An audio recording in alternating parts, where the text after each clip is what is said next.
Likud Anglos. Thank you for organizing this evening. I'd like to welcome the soldiers from the center in memory of Michael Levin. We appreciate very much their contribution. And welcome everybody this evening to be with us and to give me the opportunity to share a couple of observations regarding the challenges that we face. I'm coming just now from the Jordan Valley to light the candles in Sartaba. Masua actually is a place in which in the ancient times Jews light the Masua, the beacon, to declare the Hannukah and Pesach and every Jewish feast, of course.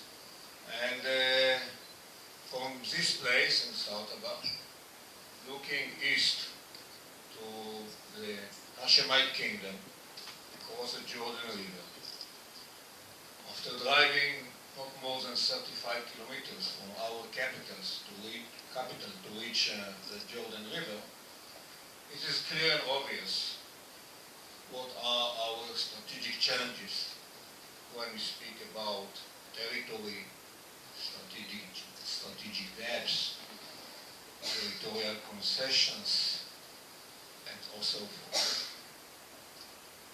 And I believe that our talk here in Israel, and especially among certain circles in Israel, not talking about certain circles in the entire world, especially in the Western world, the talk, the public discourse, the political discourse, all of them are biased by too many conceptual mistakes. And Hannukah is about our spirit. It's about our confidence in our way, in our path, and we try to say. And Matityahu called the children of Israel at that time, with his sons, the Maccabees. He didn't talk about territory. He talked about keeping the spirit, the way of life, the faith, the culture, against the Greek culture, the Mityavnim. And I believe that in the current situation, we are used to talk about the Iranian threat, about the terror threat, the missiles and the rocket threat, in the past, the conventional threat against the state of Israel. I claim that the main challenge of today is to strengthen our confidence in our way and in righteousness. Here in Israel, regarding Zionism, and in the entire free world, when it comes to the European societies, the American society, which actually, in a way, try to ignore the challenge ahead of us. No doubt that the Middle East now is in the midst of what I call a geopolitical earthquake. But there are those in the West who call it Arab Spring. It seems like an Islamic winter. But by calling it, defining it as Arab Spring, actually this is a way for a corrupt, biased, public as well as political discourse to ignore the challenge ahead of us. But this is just one example.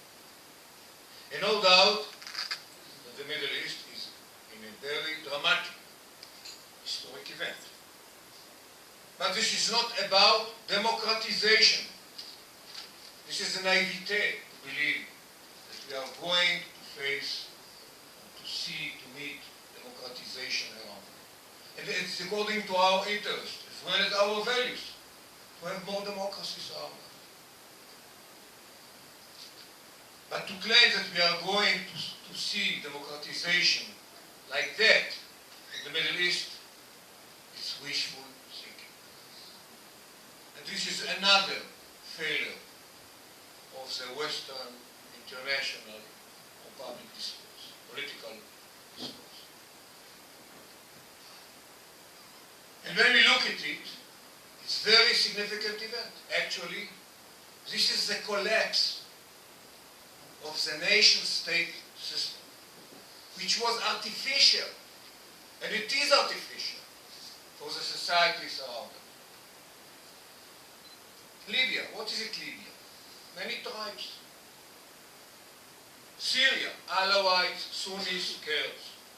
Iraq, Shia, Sunnis, Kurds, Christians, some other factions, sectors. But to have nation states in the Middle East, this is the outcome of the Western way of thinking after World War I, World War II, to impose a Western way of thinking, to have nation states like in Europe, in the Middle East. Just to look back to 1922, when Churchill, Winston Churchill, as a Minister of Colonies, illustrated the map of the Middle East. It's unbelievable. Just to talk about the Hashemite kingdom, Jordan. He looked at the map. He saw the IPC, the oil pipeline coming from Iraq to Haifa seaport. Iraq Petroleum Company, IPC. And they illustrated the lines of the borders of the Hashemite kingdom according to the line of the pipeline, the oil pipeline, to have certain kilometers north to it, certain kilometers south to it, and ignoring tribes, families, straight lines. And actually, the idea to impose Western ideas like nation states, the tribal societies, it's a failure. In a way, it's patronism. To think that you know what is good for them, and to try to bring, to import European ideas, Western ideas to the Middle East. And what we witness now is the collapse of this artificial nation-state system. Not incidentally, monarchies survive. The artificial republics collapsed. Not incidentally. But here we have a new patronism. Democratization. We know what is right for them. Let's democratize it. And we wish to witness, as I said, democracy now. Can you make it by elections? Just by elections? In order to have democracy, it's a very long process, starting by education and not by elections. Educating the people for appreciating tolerance, freedom of speech, human rights, women's rights. No. We want democracy now by elections. And we have so bad experience with Iran as an example. After the revolution, 1979, the liberals were executed or were arrested.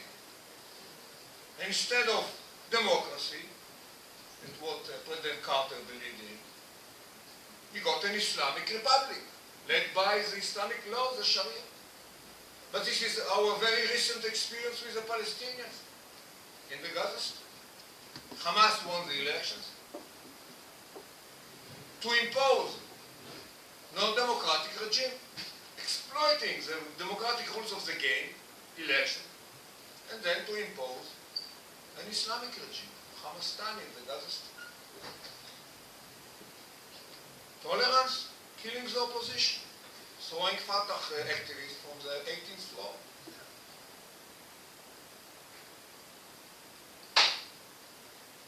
But Western people are in a hurry.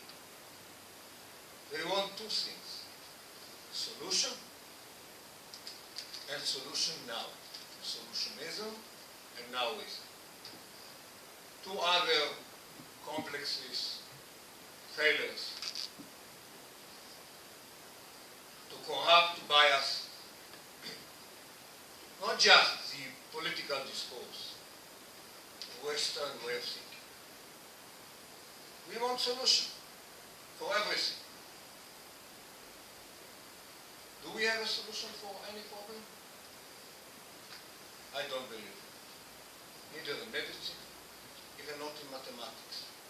Not talking about very complicated geopolitical challenges. But we want to see solutions. God has solutions. We as human beings, we should be honest. Why do we believe that there is a solution for any problem? Because in our modern life, humankind reached the moon. So if we can reach the moon, how comes that we can't solve the Israeli-Palestinian conflict? How comes that we can't meet the jihadist challenge? Al-Qaeda, Iran. There should be a solution. We have to find it. We have to do something in order to solve the problem. This is solutionism. And when we believe that there is a solution, we want it now. Not tomorrow, not next week, not next year, now. Part of it is, again, I believe, it's a corrupt way of the modern life. You know, in the ancient time, when someone had to eat, they had to go to hunt, to collect, whatever, vegetables, fruits. It took a long time. Then if he had to cook, it took even longer time than we have today to light the fire. But today, if you are hungry, you can go to the refrigerator, to take the instant food, to put it in the microwave, and in 10 minutes, you have a meal, instant food. Or to go to any, McDonald's or whatever, to have instant food as well. So if we can have instant food, why can't we have instant peace? Food now, peace now. And there are those who want to have Messiah now as well. This is nowism. The combination of solutionism and nowism brings this corrupt way of thinking. And when it doesn't work, the next phenomenon, self-guilt. Can we blame the Arabs? Can we blame the jihadists? No. They are not accountable. They are too weak to be accountable. They are not responsible to anything. All the miseries, all the problems are because of either America, the great Satan, and Israel, the minor Satan. They deny accountability.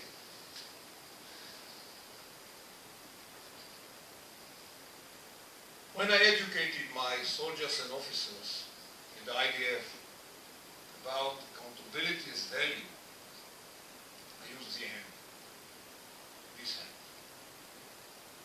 I was educated to use this hand by my commander, late General Aluf Nehemiah Tamari. He was my company commander. And he told them that whenever you fail in operation, in exercise, you have only one finger to point out, to blame any external excuse. Whether the senior echelon politicians, the enemy, he doesn't cooperate in the battlefield. Only one finger. One finger towards God. Three fingers toward yourself.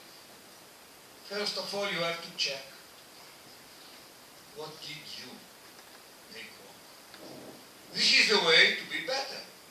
In the next operation, in the next exercise, in the next business, in the next research.